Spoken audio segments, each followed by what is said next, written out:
પગે જાનવાનું દર્દ થયું હતું. એક પ્રકારની ગાંઠ હોય અને એ ગાંઠ બહુ મોટી થઈ હતી. એટલે કોઈકે કહ્યું કે ભાઈ આ તો આપણે એને દામ દેવો પડશે. અને પછી એ દામ લેવાનો જે પ્રસંગ છે એ ખરેખર બહુ કરુણાસભર છે. એમની માતા બાંજીબા એમનું નામ, એમના હૈયામાં કોમળ પુરુષોત્તમને હાથેથી દામ દેવાનું સૂઝતું નથી. એમનું મન કંપારી અનુભવે છે. પણ પુરુષોત્તમ ભગવાન એ પોતાની જાતે જ એ લાલ ચોળ સળીઓ લઈ અને દામ ઉપર દે છે. તો પુરુષોત્તમ ભગવાનનો આવો બાલ્યકાળનો એક પ્રસંગ એ આપણે જોઈએ. શું થયું તને? આવો કેમ બેઠો છો તું? હે બેટા, શું વાગ્યું છે તને? બાંજીબા, જય શ્રી કૃષ્ણ. જય શ્રી કૃષ્ણ વેચી. જય શ્રી કૃષ્ણ. આવો આવો, બેસો બેસો. શું થયું છે બાંજીબા? આ જુઓ ને વેચી, આ બધાને મોટું ગુમડું થયું છે તે. બતાવો તો. બાંજીબા, આ ભાષાને તો જાનવાનું દર થયેલું લાગે છે. એવું? આનો તો એક જ ઉપાય છે. શું ઉપાય વેચી? બાંજીબા, આને મટાડવું હોય તો લોખંડનો સળિયો ગરમ કરી એકદમ લાલચોળ થયા પછી દર્દવાળા ભાગ ઉપર ચોપીને દામ દેવું પડે તો જ મટે બાંજીબા. ગરમ કરવું પડશે લોખંડનો સળિયો? હા કેવી બાંજી. રીતે સહન કરશે મારો પસો? અરે બાંજીબા, આનો તો વહેલી તકે ઉપાય કરી દેજો. હા એવું વેચી? હા, ચાલો હું જાઉં છું. જય શ્રી કૃષ્ણ. પસા, તું બેસો. હું વીણાને ને બધાને બોલી આવું હો. મારાથી તો દામ નહીં દેવાય તને. તું બેસ બેટા હો. અલી વીણા, ઓ રાધા, અલી ચાલો આવજો જોઈ. અમારા મંજુલા છે. બાંજીબા કેમ બોલાવે છે? અલી આવ ઘરે. અરે બાંજીબા, શું થયું છે આ પસાને? આ પસાને શું થયું છે? આ જુઓ ને, અમારા પપ્પાને મોટું ગુમડું થયું છે તે. આટલું મોટું ગુમડું બનશે હમણાં આવીને ગયા. તે બનશે એમ કે જે ગરમ ગરમ લોખંડ સળિયો ઊનો કરીને ચોપવું પડશે. હવે કેવી રીતે મારા પપ્પાને ચોપ? મારે તો છે ને. હા વીણા, હવે કેવી રીતે હું ચોપું? આ સળિયો મારથી તો નહીં ચોપાય. જાને વીણા, તું લોખંડનો સળિયો લઈ આવ ને. હા બાંજીબા, હા હું લઈને આવું. બા, ઓ બા, આ બધા શું કરે છે? આ બધા મને કેમ પકડે છે? જો બેટા, તને આ જાનવાનું ડર થયું છે ને, તેના ઉપર લોખંડનો સળિયો ગરમ કરીને ચોપી દેવાનો છે. પણ હવે હું કેવી રીતે ચોપું? મારાથી તો નહીં ચોપાય. લો લે, બાંજીબા. મંજુલા તું જ ચોપી દે. ના ના, આ તો મારાથી ન થાય. ના ના, મારથી ના થાય. રેખા, તમે જ ચોપી દો. આ તો મેં તો કેવી રીતે ચોપું? મારથી તો ના બને. અરે, તમે બધા ના પાડશો તો હું કેવી રીતે ચોપીશ? મારથી નહીં ચોપાય. બસ આવો, મારથી તો ના જોવાય આવું. ઓહો, એમાં શું છે? બા, તો લાવને, હું જ મારી જાતે સળિયો ખોસી દઉં. ના બધા ના. જોયું ભાઈ, સહન શક્તિ. જેને પરબ્રહ્મ તત્વ પ્રાપ્ત કરવું હોય એને દેહને ગણવાનું નહીં. જો દેહને પંપો લે તો ભક્તિ થાય નહીં. દેહને સાચવો કે ભાઈ આમ થશે, મને આમ થશે, મારે ભજન ભક્તિમાં નથી જવું, અત્યારે શરદીની બહુ સિઝન છે, ચલો હવે નથી જવું, કાલે બપોરે જઈ આવીશું, આવું તેવું આપણે માનીએ, શરીરને સાચવીએ, તો એથી કરીને કઈ ભક્તિ થતી નથી. જો ભક્તિ કરવી હોય તો દેહને નકારતા શીખો. પુરાતન સ્વામી કહેતા કે આ દેહ તે હું નહીં, હું આત્મા છું, બ્રહ્મ છું, અક્ષર છું. એની એ જ વાત પ્રગટ શ્રી દયાભાઈ મહારાજે પણ વારંવાર આપણને કહી છે કે હું અક્ષર છું, હું બ્રહ્મ છું, અને આ દેહ તે હું નહીં. દેહ માને એ જ મોટામાં મોટો અજ્ઞાની છે. ભગવાને પ્રથમના 20મા વચનામૃતમાં આપણને કહ્યું છે કે જે પોતે પોતાને નથી જોતો એ જ અજ્ઞાનીમાં અતિશય અજ્ઞાની છે. ઘેલામાં અતિશય ઘેલો છે અને નીચમાં અતિશય નીચ છે. માટે આપણે સર્વે જો પરબ્રહ્મને પ્રાપ્ત કરવા હોય, પરબ્રહ્મને રાજી કરવા હોય, ભગવાનનો રાજીપો મેળવવો હોય તો દેહને પંપોળવું નહીં. જાણી જાણીને દેહનો જો અનાદર કરીએ તો એવી ભક્તિથી ભગવાન રાજી થાય છે. મહારાજ કહે છે કે વિષય સુખનું દુઃખ વેઠવું એ મુક્તનું તપ છે. ખાવામાં કોઈ દાડો ઘરમાં ભૂલથી પણ પત્નીથી મીઠું ઓછું નખાઈ ગયું હોય તો એનો મીઠાનો કજિયો ના હોય ભાઈ, એવું માનવાનું કે પુરુષોત્તમ ભગવાને મુક્તની શિક્ષાપતિનું વચન આપણને પડાવ્યું. બરાબર? જેટલો ઊંઘ અને આહાર આપણે ઘટાડીએ એટલો ઊંઘ અને આહાર ઘટે દેહને માટે, અને જેટલા ઊંઘ અને આહાર વધારીએ એટલા વધે છે. હવે પુરુષોત્તમ ભગવાનનો એક ત્રીજો પ્રસંગ છે નિરાવરણ દ્રષ્ટિનો,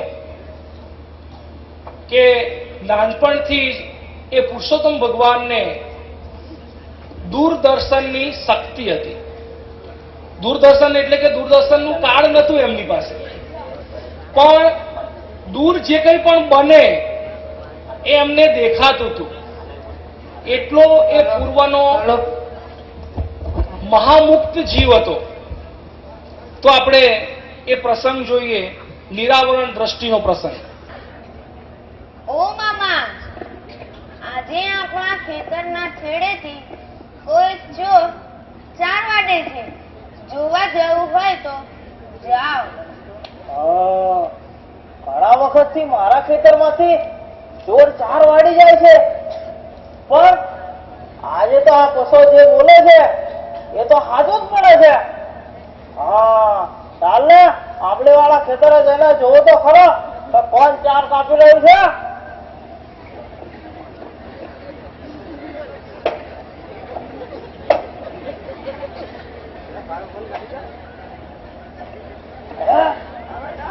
ચોર જેવો દેખાય છે.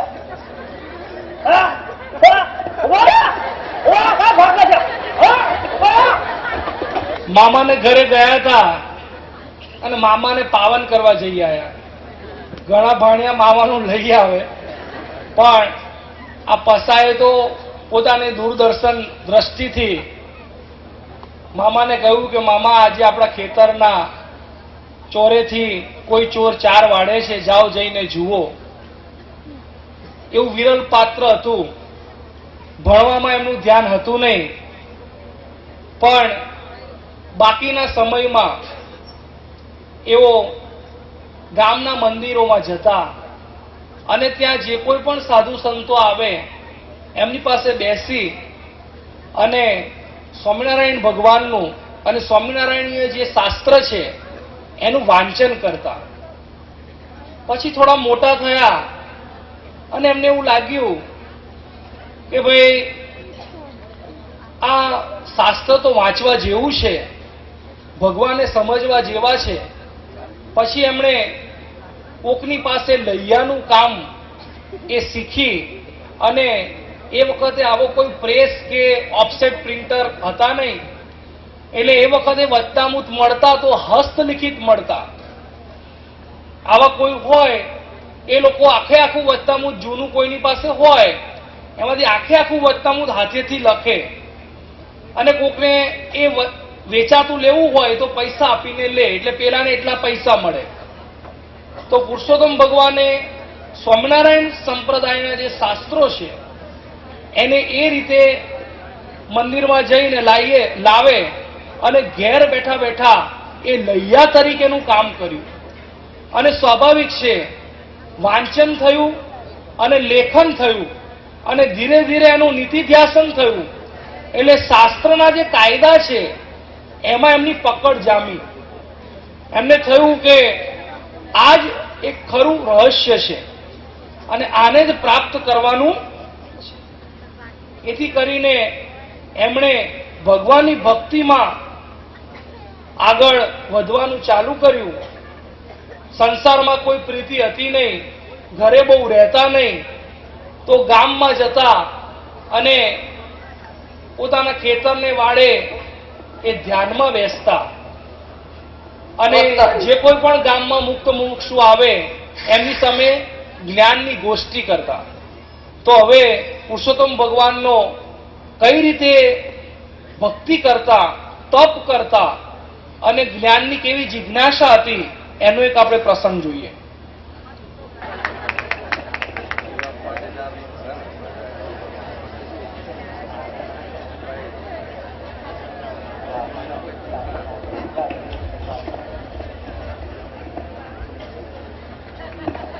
શાસ્ત્રો કહે છે કે કાકચેષ્ટા બકો ધ્યાનમ શ્વાન નિંદ્રા તથેવ ચ અલ્પાહારી ગૃહ ત્યાગી વિદ્યાર્થીના પંચ લક્ષણમ.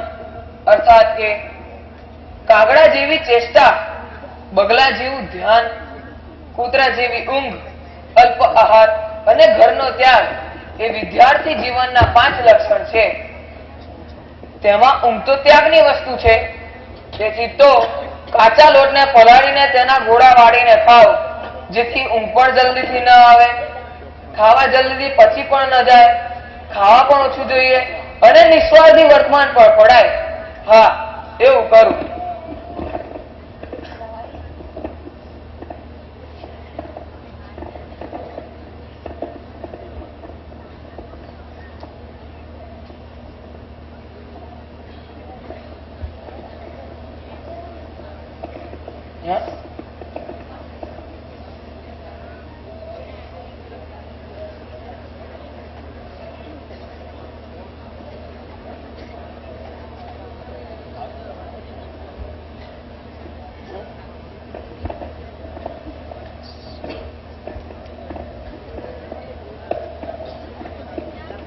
અલ્યા પોપડિયા, તો સાંભળે છે કે શું મગનભાઈ? પેલા જીવા પાટીદારનો થોડો પાછો કે તો ગામના ચરાવવા જઈને ધ્યાનમાં પડ્યો છે અને ઘેર પણ આવતો નહીં. હા મગનભાઈ, એ તો સાદું થવાનો છે. હા મગનભાઈ, પાછો સાદું થવાનો છે એ વાત તો તમારી બિલકુલ સાચી છે. પણ મેં તો સાંભળ્યું છે કે તે તો ખેતરમાં જઈને ઘાસમાં જઈને સારા સારા લાડવા બનાવીને ખાય છે અને પછી કેમ ઘેર આવે? હા ભાઈ, એમ તો કહું છું, પછી કેમ ઘેર આવે? લાડવા તો ખાય છે ને. હા, લાડવા તો ખાય છે ને.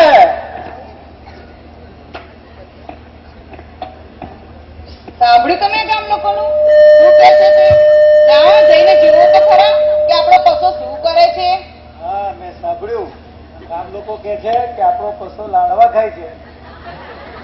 લાવ જોવું તો ખરો પશુ કેવા લાડવા ખાય છે.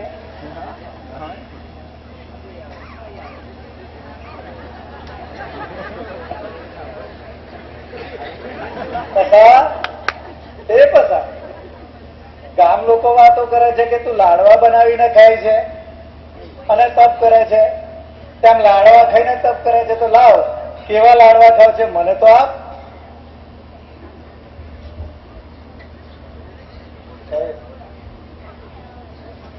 હા, બાંજીને આપું લાડવો. બાંજી, ઓ બાંજી, જો આપણો પશુ ગામ લોકો કહે છે કે લાડવા ખાય છે તો પસા પાસેથી પ્રસાદ લાવે તો જો કેવો લાડવો ખાય છે આપણે ચાખીએ તો ખરા. હા, લાવો ચાખી.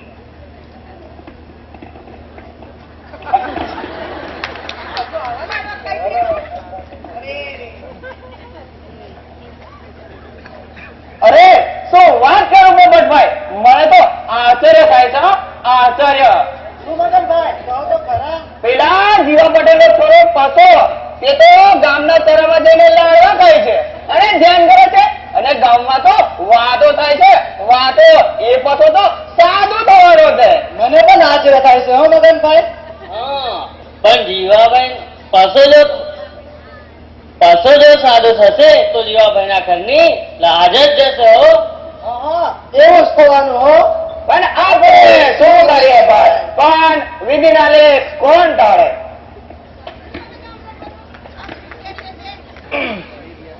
અને એમનું નિસ્વાદી વર્તમાન. આગળ જ કહ્યું આપણે કે જેને ભગવત ભક્તિ કરવી છે એને લૌકિક આહાર છે એ સ્વાદેન્દ્રિય એને જીતવી પડશે. ઊંઘ અને આહાર જેટલા વધારો એટલા વધે અને જેટલા તમે ઘટાડો એટલા ઘટે. પુરુષોત્તમ ભગવાને એમના વચનોમાં કહ્યું છે કે ખાધું એટલે વટલાયો અને ઊંઘ્યો એટલે મરણ પામ્યો.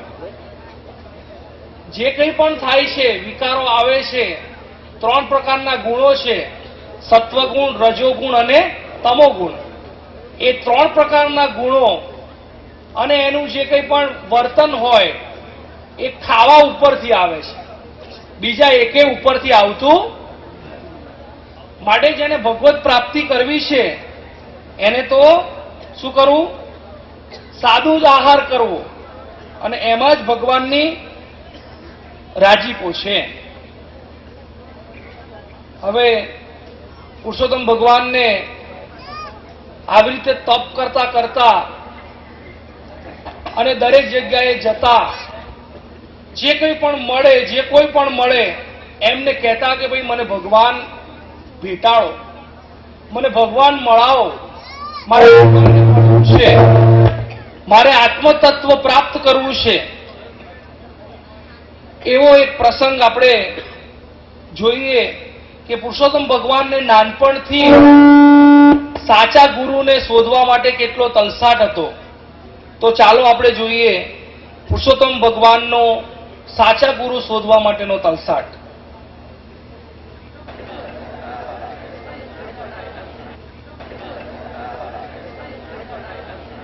જય સ્વામિનારાયણ. જય સ્વામિનારાયણ.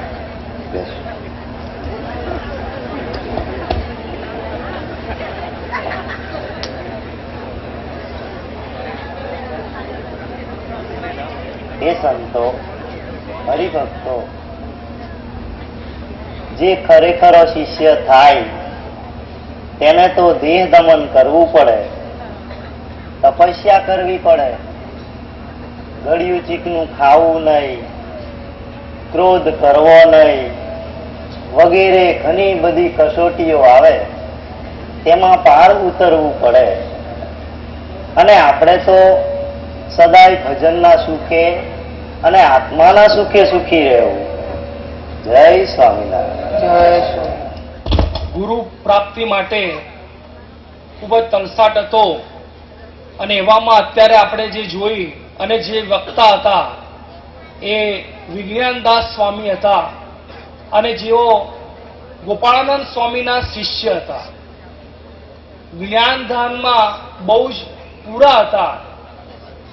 અડધો કલાક રાત્રે ઊંઘતા અને અડધો કલાક દિવસે ઊંઘતા અને ખાવામાં માત્ર અડધો રોટલો. એ પોતે પણ એવું કઠિન તપ કરતા અને એમની સાથે જે બી હોય એમને પણ એવું કઠિન તપ કરાવતા. પણ ભજન ભક્તિ ના સુખે સુખી હતા, આગળ કઈ નહીં. એટલે પુરુષોત્તમને એવું થયું કે આવા મુક્ત મંડળીની અંદર ભેગા રહીએ પણ મારે તો આત્મામાં ભગવાન દેખાડે એવા ગુરુને પ્રાપ્ત કરવા છે. તો હવે પછીનો પ્રસંગ આપણે પુરુષોત્તમનો જોઈએ.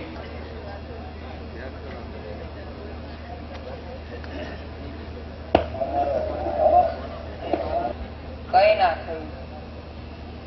શું કરીએ? કેટલું બધું દેહ દમન કર્યું. 15 દિવસ વીતી ગયા છતાં પણ શ્રી નિર્ગુણદાસ સ્વામીએ તો ભગવાન દેખાડ્યા જ નહીં. હવે હું શું કરું? એવું કરું, આજે એમને જ પૂછું.